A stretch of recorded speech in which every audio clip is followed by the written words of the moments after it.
Ate ye mwatu omukulu General Yoweri Kwa Museveni yegayiridde omukulembeze wa America Joe Biden asooke atereze ensonga yabo abagenda okwekalakaasa nga alinye ekigere mu ggwanga eri America.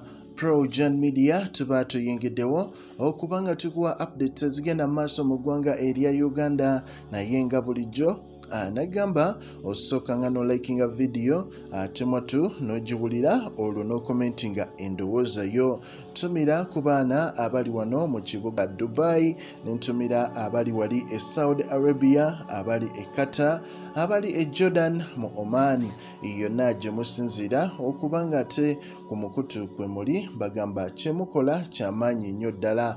Nsonga ziba z'amawulire era nga obutakulwisa ate kyaddaaki ye General Yoweri Kwa Museveni ng'ayita mu basajja be ate mwatu bawandikidde Joe Biden ebbankaluwa olw'ensonga nti mu nnaku ntono nnyo Kwa abadde agenda kyalako wali mu ggwanga eri America naye mwatu nga tannatuukayo olwagudde amawulire we gaagudde mu bantu naddala abamu ku bannayuganda bali mu diaspora n'abantu ab'enjawulo ate mwatu ne bagamba tugenda tutandika okwekalakaasa sinzigu Kwa ayina okunnyonnyola lwaki atulugunya BanaUganda ne human rights abalina okunnyonnyola lwaki bamukkiriza okufuluma ate ne batamukwata.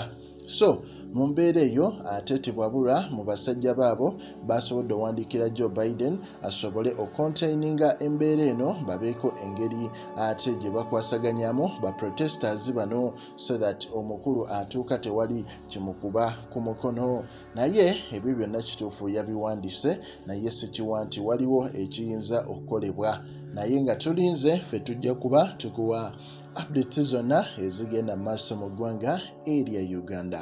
Likinga, commentinga era subscribing.